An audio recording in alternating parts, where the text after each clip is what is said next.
on explore une autre partie de la communion avec Dieu, en prenant la parole de Dieu, si vous voulez. Merci au groupe de louanges, aux musiciens.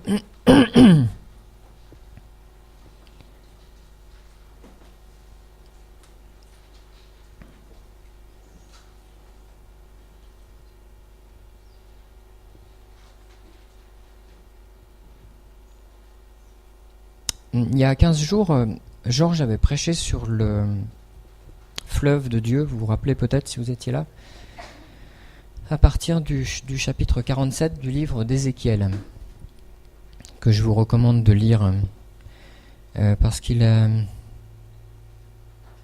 a plein de choses importantes. Et il nous expliquait que, on va rester dans la même pensée que la louange, il nous expliquait que ce fleuve donc qui sort du temple, du sanctuaire de Dieu, commence par un petit ruisseau, et puis au bout d'un certain trajet, d'une certaine distance, ça devient un fleuve impétueux qui finit par se jeter dans la mer morte, parce que tout ça c'est géographiquement situé, et quand ce fleuve arrive dans la mer morte, tout cet écosystème redevient vivant. Il y a des poissons qui apparaissent de toutes sortes, et puis sur ces berges, donc il y a des arbres fruitiers qui poussent et qui portent du fruit perpétuel, tous les mois, du fruit qui sert à la nourriture des gens qui sont là, et les feuilles de ces arbres servent de remède, de médicaments. Voilà, c'est une image de ce qui se passera. En tout cas, dans ce qu'on appelle le millénium, il y a un moment donné, il va se passer quelque chose qui va interrompre le cours de la vie tel que nous le connaissons aujourd'hui, avec la présence, l'omniprésence du mal et toutes les difficultés que nous avons. Et puis, à un moment donné, donc, il va y avoir un rétablissement. Et cette eau qui sort, ce fleuve qu'on chante souvent, on a plusieurs cantiques qui parlent du fleuve de Dieu. Ce fleuve, c'est le fleuve de la vie.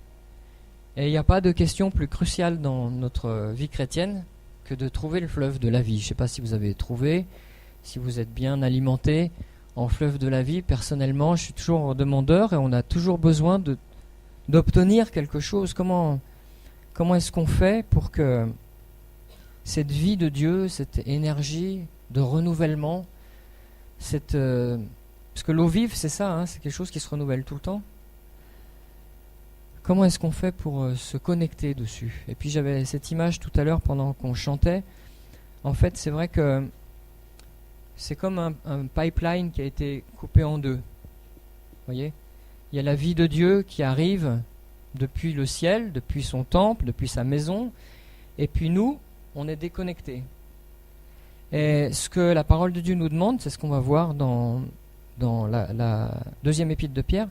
Ce que la parole de Dieu nous demande, c'est de faire tous nos efforts, pas pour produire la vie, parce qu'on ne peut pas produire la vie, nous. C'est de la vie qui vient de Dieu. Mais tous nos efforts pour nous reconnecter et remettre ce pipeline bien en face. Vous voyez ce que je veux dire?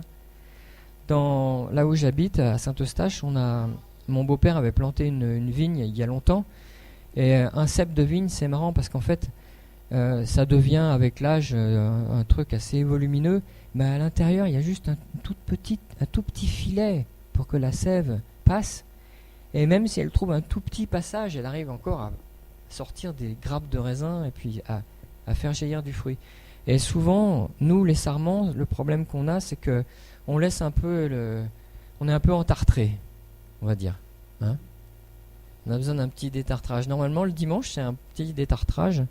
Mais chaque moment de la communion avec Dieu, c'est aussi, on aspire à un dégagement, à avoir un passage de la vie de Dieu qui soit large, et qui non seulement nous alimente nous, mais également les autres.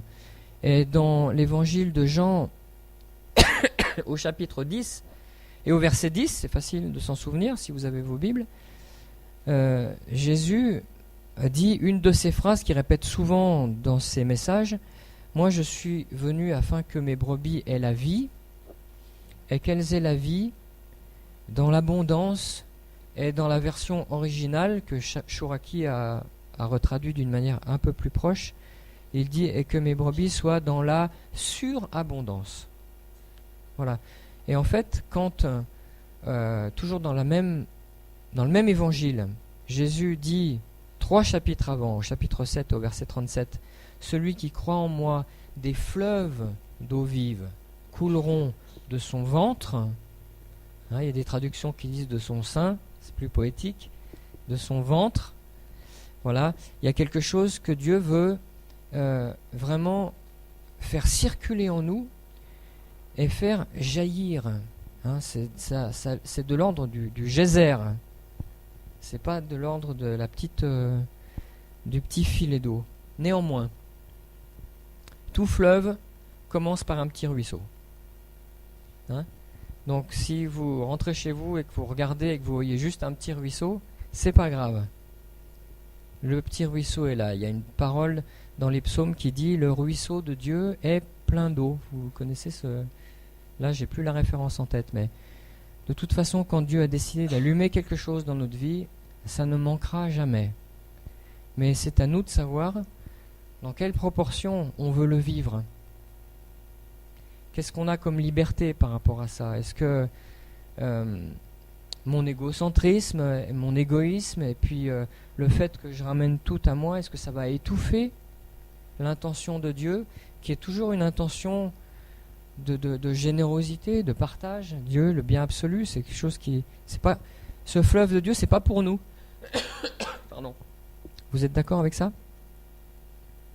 Alors, dans la deuxième épître de Pierre, au chapitre 1 et au verset 3, on va lire un petit peu la clé. Vous connaissez ces choses, mais vous allez voir que même les apôtres, ça les embête pas de se répéter. Alors, ça va pas m'embêter non plus, du coup.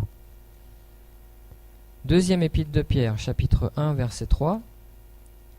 Comme sa divine puissance, je lis dans ma traduction, vous inquiétez pas s'il y a des mots qui changent un peu, comme sa divine puissance nous a donné tout ce qui contribue à la vie. Point. Déjà, on peut s'arrêter là et puis faire un culte juste avec la première partie du verset, vous êtes d'accord? Et ça nous permettra peut-être de nous interroger et de nous dire, bon, il le dit, j'y crois, je le chante, alléluia par la foi, et puis maintenant, après, je fais comment? Parce que je ne vais pas chanter toute ma vie qui m'a donné sa vie et puis rester coupé de cette vie. Vous êtes d'accord?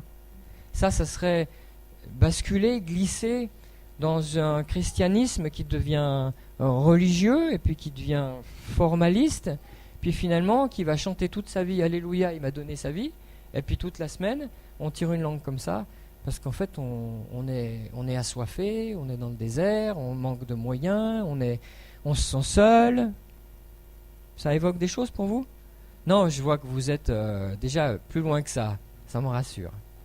En tout cas, si jamais il y a quelqu'un pour qui ça évoque quelque chose, alors cette épître, elle va nous renseigner. Donc, sa divine puissance nous a donné tout ce qui contribue à la vie et à la piété, au moyen de la connaissance de Christ, c'est-à-dire la connaissance de celui qui nous a appelés par sa propre gloire et par sa vertu. Et cette gloire et cette vertu nous assurent de sa part des promesses. Mais des promesses de Dieu, c'est pas des promesses de Gascon. Hein. Une promesse de Dieu, c'est quelque chose qui tient. Amen. Dieu n'est pas un menteur. Donc s'il promet, il veut le faire. Il y a un obstacle, mais cet obstacle ne vient pas de lui. Amen. Donc il nous assure de sa part les plus grandes et les plus précieuses promesses, et il est fiable, afin que par ces promesses, donc par la foi, vous deveniez participants de la nature divine. Et là aussi, on peut s'arrêter tout un culte. Qu'est-ce que ça veut dire, participant de la nature divine? Ça a l'air d'être un grand truc, hein. Participant de la nature divine. Ça veut dire devenir comme Dieu.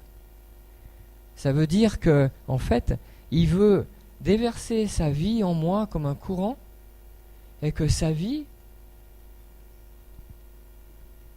me transforme à l'image de Christ. Et vous avez peut-être le souvenir dans les épîtres que vous avez lus, que oui, le projet de Dieu, c'est de nous transformer jusqu'à ce que Christ soit formé dans nos cœurs. Ça, c'est dans l'Épître aux Galates. Je lisais hier, je fais une parenthèse, quand Dieu a choisi Moïse pour l'envoyer auprès de Pharaon, et puis que Moïse, vous savez, il fait un peu des manières, il dit non, moi, je ne sais pas bien parler, je ne sais pas bien marcher, je sais pas bien, il n'a pas envie. Et Dieu finalement lui dit, eh ben, je vais me servir de ton frère Aaron, et je te fais Dieu pour lui et pour Pharaon, et puis lui, il sera ton prophète. Oui, il le fait entrer dans une relation, mais finalement, quand vous rencontrez quelqu'un et que vous lui annoncez l'évangile et que cette personne est touchée, vous êtes aussi l'instrument de Dieu. Quand on dit qu'on s'appelle des chrétiens et qu'on sait que chrétien ça veut dire des petits Christ à l'image de Christ, nous sommes vraiment appelés, en tout cas, à être la représentation, l'image de Dieu. On porte déjà l'image de Dieu sur nous. Vous la voyez là ? On porte déjà l'image de Dieu. Et on a besoin de se le rappeler. Parce qu'en fait, on essaye de nous faire croire que c'est pas vrai, et puis que c'est autre chose. Mais je porte sur moi et en moi l'image de Dieu. Et en plus de ça, il veut mettre en moi le fleuve de cette vie, un courant, une nouvelle. Si je dis énergie, ça fait un peu New Age. Hein. Une force, en fait. Un sentiment, une... Voilà, il n'y a pas de mots. Et je termine le passage. Que vous deveniez participants de la nature divine en fuyant la corruption qui existe dans le monde par la convoitise, et je rajoute la convoitise de la vie, parce que la convoitise, on s'imagine tous devant un gâteau au chocolat, ça dépasse un petit peu le cadre de l'alimentaire. La convoitise de la vie, ça veut dire toutes les promesses que la vie peut nous proposer et qu'on a envie d'atteindre pour devenir quelqu'un, quelque chose. L'orgueil de la vie, les promesses de la vie, vous comprenez ? Tout le potentiel qu'on sent en nous, peut-être de devenir quelqu'un, d'obtenir des choses, de construire.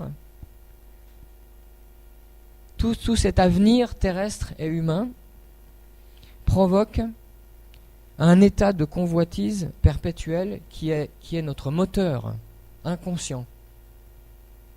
Vous voyez ce que je veux dire ? Alors, je continue le passage, et l'apôtre nous dit, à cause de tout ça, à cause de l'intention de Dieu, à cause de ce qu'il a fait pour nous, de ce qui est accompli, et de ce qu'il veut installer en nous, à cause de tout ça, faites tous vos efforts pour reconnecter le pipeline et pour joindre à votre foi la vertu, la science, la tempérance, la patience, la piété, l'amour fraternel, la charité, qui sont des choses qui vont être le produit de sa vie à lui. Amen. C'est Christ qui va produire ça quand moi je vais être reconnecté en faisant mes efforts pour être plutôt connecté à lui qu'à ma télé, qu'à mon boulot, qu'à mes addictions, qu'à mes machins, mes trucs et mes bidules et moi-même et les autres. C'est un changement de perspective continuel. C'est un effort qui nous est demandé, un effort d'attention, mais aussi un effort concret d'obéissance, voilà, de choix. On a chanté tout à l'heure, je choisis de marcher dans la sainteté, etc. Et on peut dire ça, peut-être que même l'amour entre nous, c'est un choix. Même l'amour dans un couple, c'est un choix. Et ça reste un choix année après année. Et c'est pas parce que vous voyez un couple qui est ensemble depuis 25 ans que ça veut dire qu'ils ont triomphé de tout, ou 30 ans, ou 40 ans. Ça reste un choix tout le temps. On est tout le temps sollicité, c'est pour ça que l'apôtre dit rejetant donc le péché qui nous environne si facilement, courons la course pour essayer d'atteindre Christ. C'est parce qu'en fait, d'une manière définitive, on sera toujours sollicité par des choses qui sont anti-Christ, dans le naturel. Non, hein? Si, mais oui. Alors, On est appelé à faire un effort, mais ce n'est pas un effort pour devenir des super beaux chrétiens. C'est un effort perpétuel de connexion avec la pensée et les vertus de Christ. Et le verset 8 nous dit, parce que si Christ est arrivé à mettre ces choses en vous, si ces choses sont en vous, et qu'elles y sont avec abondance, et je vous renvoie au verset que je lisais tout à l'heure, moi je suis venu pour que mes brebis aient la vie en abondance. La volonté de Dieu, c'est pas que je sois juste un petit chrétien qui arrive juste à venir le dimanche, à passer entre les horaires, et à dire « Ouh, j'ai réussi à aller au culte cette semaine ». Ça, c'est pas la vie en abondance, on est d'accord, hein. C'est quelque chose qui nous dépasse, qui nous submerge, qui nous emporte, c'est comme un fleuve. Si elles sont en vous avec abondance, elles ne vous laisseront ni oisifs, ni stériles, pour la continuité de l'acquisition de la connaissance de Christ. Je traduis, ça veut dire que finalement, la vie de Dieu nous entraîne dans l'action, et l'action nous permet de connaître encore davantage de Christ. Amen. C'est pas la connaissance qui nous fait progresser. C'est pas la connaissance qui nous fait progresser. C'est l'expérience par l'obéissance, par la confiance. Si le mot obéissance vous fait peur, si vous êtes détraumatisé de l'obéissance, remplacé par confiance, c'est pareil. Amen. C'est le seul moyen.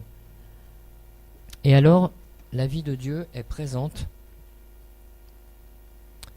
Et vous voyez au verset 12, enfin on va tout lire quand même, « Celui en qui ces choses ne sont pas est aveugle,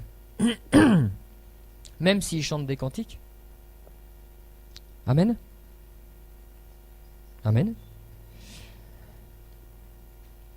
Celui en qui ces choses ne sont pas est aveugle, il ne voit pas de loin, il a mis en oubli la purification de ses anciens péchés. C'est pourquoi, frères, appliquez-vous d'autant plus à affermir votre vocation et votre élection. En fait, Dieu nous donne un cadeau total, parfaitement accompli, mais c'est exactement comme quand vous faites le cadeau d'une Bible à quelqu'un et qu'il la met dans son tiroir de sa table de nuit. Voilà, ce cadeau, il doit servir. Car en faisant cela, vous ne broncherez jamais, vous ne vous tromperez jamais, vous commettrez jamais d'erreur. C'est ainsi en effet que l'entrée dans le royaume éternel de notre Seigneur et Sauveur Jésus-Christ vous sera pleinement accordée. Comme si notre salut n'était pas complet sans l'expérience du salut dans notre vie. Vous comprenez comme ça, vous aussi ? Voilà pourquoi je prendrai soin de vous rappeler ces choses, bien que vous les sachiez, et que vous soyez déjà affermis dans la vérité présente, et je regarde comme un devoir, aussi longtemps que je suis dans cette tente, c'est-à-dire dans ce corps, de vous tenir en éveil par des avertissements, car je sais que je la quitterai subitement, ainsi que notre Seigneur Jésus-Christ me l'a fait connaître, mais j'aurai soin qu'après mon départ, vous puissiez toujours vous souvenir de ces choses. C'est super important. C'est un chapitre clé dans la vie d'un chrétien. C'est un chapitre clé. C'est une chose, le plus tôt on va la comprendre, le plus tôt on va s'y livrer, le plus largement on va s'y consacrer, et mieux on se portera. Parce que au-delà de nous, parce que là je suis en train de parler que de nous, au-delà de nous, le projet de Dieu au travers de nous est également important. Parce que là, on est concentré juste qu'il faut qu'on aille mieux, qu'il faut qu'on soit plus heureux, qu'il faut qu'on soit dans des meilleures dispositions, etc. Mais c'est juste qu'une partie du plan de Dieu dans laquelle nous sommes intégrés. Ce que lui il veut, c'est beaucoup plus que ça. Bien plus large que ça. Je vais vous lire un passage d'un livre que je suis en train de lire sur le réveil du Pays de Galles. Vous avez déjà entendu parler du réveil du Pays de Galles ? Voilà. C'est un réveil qui a eu lieu fin du 19e, les dernières années, et qui s'est étiré jusque dans les premières années du XXe. C'était pas très loin, ça fait à peine 100 ans.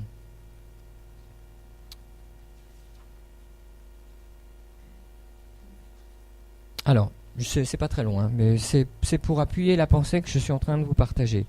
La personne qui écrit est un témoin de ce réveil qui est allé se rendre compte sur place, parce qu'on entendait des trucs absolument faramineux sur ce réveil, des choses qui étaient pas très catholiques, si vous voyez ce que je veux dire, et on entendait vraiment.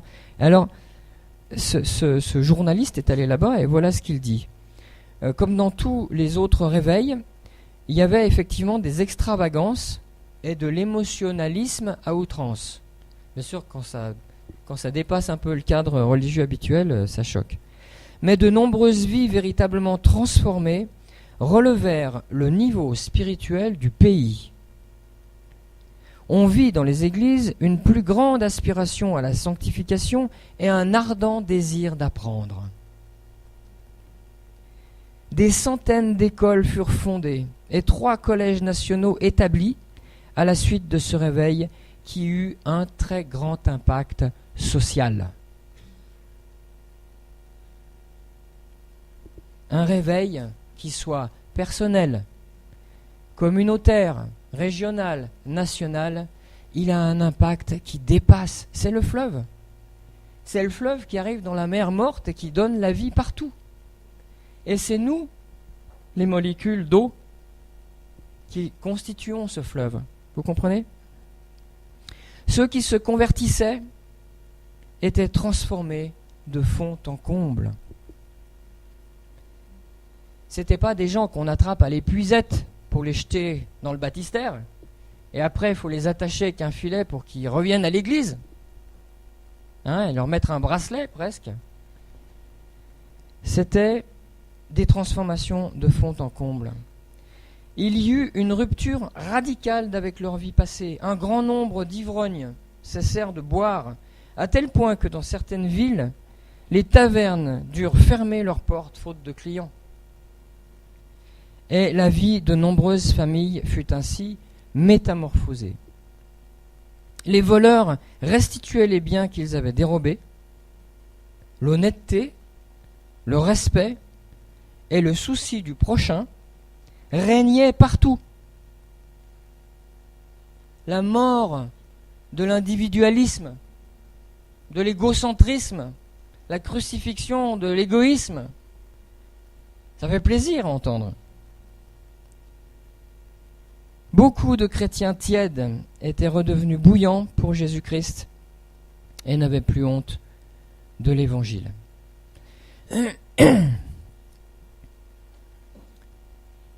J'ai trouvé que c'était une illustration de la réalité qui allait bien dans le courant de ce message sur le fleuve de la vie. Et le message que je voulais vous laisser, c'était celui-ci. Nous sommes appelés à être des personnes réveillées.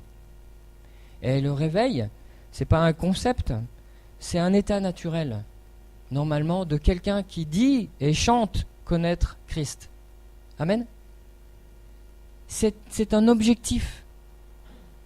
C'est un objectif contre lequel toute la puissance du diable s'oppose et envoie tout ce qu'il va pouvoir envoyer en termes d'écran de fumée, de tromperie, de détournement, de procrastination, d'oubli, tout ce qu'on veut. Il y a cette vision dans l'Apocalypse où on voit une femme qui transporte un enfant, et puis l'enfant il va dans le désert, et puis on voit le diable qui ouvre sa bouche et puis qui envoie un fleuve pour noyer cet enfant. Je ne sais pas si vous l'avez déjà lu ce passage, c'est dans le début de l'Apocalypse, c'est des images énigmatiques, mais c'est un peu ce qu'on ressent en tant que chrétien, quand on veut marcher avec Dieu. Alors il y a tout un âge où on ne se rend pas compte d'où vient l'opposition. Combien c'est difficile d'avancer, comme s'il y avait une tempête contraire avec du vent. Et toutes nos passions, toutes nos passions sont là pour jouer le jeu antichrist. C'est pour ça que Paul dit à Timothée, fuis les passions de la jeunesse. Fuis. Et on a énormément de mal parce qu'en fait, dans notre âme, dans notre corps, dans notre chair, on part, on a un point de départ où on est totalement investi par le contraire de la pensée de Dieu. La pensée de la croix, du don de soi-même, la consécration, la sainteté, de vivre à genoux. On n'est pas du tout, c'est pas notre état naturel. On a donc tout un cheminement à faire. Et Christ fait avec nous comme il a fait avec son peuple pendant l'Exode. D'abord, il se fait connaître à nous comme un sauveur, comme un père qui nous soigne, qui nous approvisionne, qui nous alimente, qui nous fait du bien, Mais le chemin passe aussi par un désert pour arriver jusque dans un pays, le pays qu'il a promis. Mais si vous regardez bien l'histoire, la bagarre finit jamais, s'arrête jamais. Et nous, on a envie que d'une chose, c'est d'arrêter de se battre, de se poser un peu tranquille. Et non, on a des messages comme ça en plein mois de juillet. Pas sympa. C'est quelque chose que la puissance du naturel et la puissance du spirituel, j'ose le dire, il y a beaucoup plus de victoires du côté naturel que du côté spirituel. Et le nombre des chrétiens qui meurent dans la stérilité sans avoir vu le pays promis est totalement disproportionné par rapport à ceux qui rentrent là où Dieu veut les faire rentrer. Et vous avez cette image dans le livre de l'Exode. Vous savez que tous ceux qui sont sortis d'Égypte sont tous morts dans le désert, à l'exception d'un tout petit nombre qui ont eu la foi et qui se sont attachés à la foi et qui sont allés jusqu'à même mettre leur vie dans la balance pour montrer qu'ils croyaient que Dieu pouvait vraiment faire ce qu'il allait dire. Amen. C'est donc à une foi qui coûte quelque chose que nous sommes appelés. C'est pas une foi d'entretien. C'est bien la foi d'entretien. C'est mieux que rien. Mais nous sommes appelés à aller en direction d'une foi qui coûte quelque chose. Il faut la chercher. Vous allez voir que instinctivement, on cherche les trucs qui nous coûtent pas grand-chose. Et quand on nous propose quelque chose qui est difficile, non, on se dit, oh, puis ça peut pas être de Dieu de toute façon. Mais c'est le contraire. Tout ce qui est difficile n'est pas suspect d'être une erreur. Alors, nous avons besoin de ce fleuve de la vie. Dieu a lancé le fleuve de la vie. Reconnectez votre tuyau. Demandez à Dieu comment les choses se passent. Et vous serez conduit. Vous serez conduit immanquablement, inévitablement. Quand juste un petit témoignage pour vous encourager. Quand le jour où Dieu m'a touché, il y a je ne sais plus combien, j'ai reçu, j'étais vraiment comme la mer morte, on va dire. Voilà, l'image est excellente parce que j'étais vraiment dans un état de délabrement, etc. Et Dieu m'a touché par une onction. Et il a fait venir en moi, il a fait couler en moi ce fleuve. Et c'est un fleuve qui a apporté la vie et j'avais un tel besoin de restauration, de consolation, de guérison. Et dans ce fleuve, ça n'a pas duré énormément longtemps, mais Dieu arrive à mettre tout ça dans ce fleuve. Et quand ce fleuve m'a touché, j'ai senti cette guérison, cette consolation, cet amour, cette bonté. Et c'était un ensemble de choses tout en même temps que je ressentais. Il y avait une grande intensité. Et c'était un moment, je ne vais pas employer le mot plaisir parce que j'aime pas. C'était un moment de bonheur, on va dire, voilà. Et je pleurais, et c'était comme des vagues. Voilà, c'était comme des vagues. Et ça me faisait pleurer, et puis ça s'arrêtait, je reprenais mon souffle, et ça revenait, et ça revenait, Et au milieu de tout ça, où je pensais à goûter de tout, c'était totalement incompréhensible, je n'étais pas capable d'expliquer ce qui m'arrivait, mais j'en profitais.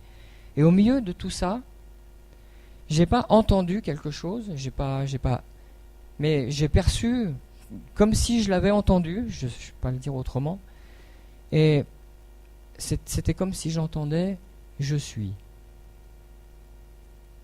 Je suis. Et cette perception que Dieu existait au milieu de toutes ces choses qui m'arrivaient, ça m'a entraîné dans une tristesse alors que j'étais dans un courant de joie. Il y a cette chose qui est venue et ça a été comme une repentance en fait. Et vous savez, après tout ça fonctionne en automatique, hein, c'est bon, on gère pas grand chose, mais je me repentais en fait. Je disais, Seigneur, je savais pas que tu existais. Et c'était quelque chose de tellement net, de tellement précis, de tellement intense, qui faisait tellement peur aussi, de sentir tout d'un coup, mais que Dieu existe vraiment.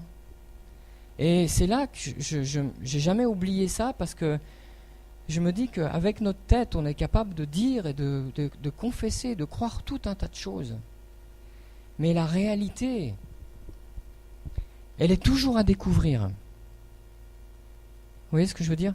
Et ce qu'il y a d'encourageant dans ce que je vous raconte, c'est qu'en fait, je me suis dit, moi qui étais, mais vraiment dans le camp adverse, j'étais intéressé que par la mort, que par me détruire, que par trafiquer, mais vraiment tout le contraire de Dieu, l'absolu contraire de Dieu. Que le fait que j'ai juste prié, et c'était pas une prière, c'est une phrase que j'ai adressée à Dieu, et que dans la foulée, pas longtemps après, il fasse ça pour moi, et que je savais qu'il ne le faisait pas pour moi parce que j'étais une personne super extraordinaire et qu'il avait réussi à me rattraper, etc. Non, mais voilà, c'est ça qui est encourageant, c'est que Dieu est intéressé par des gens qui ne sont pas intéressants, mais qui sont même contre lui, qui n'en ont rien à faire de lui. Mais dans toute cette population, si une personne arrivant au bout du rouleau puisse lever les yeux et puis dire « Seigneur, sauve-moi. Si tu es ce Dieu que tu dis, sauve-moi. » Mais il le fait. Dieu ne pense pas comme nous. Et heureusement.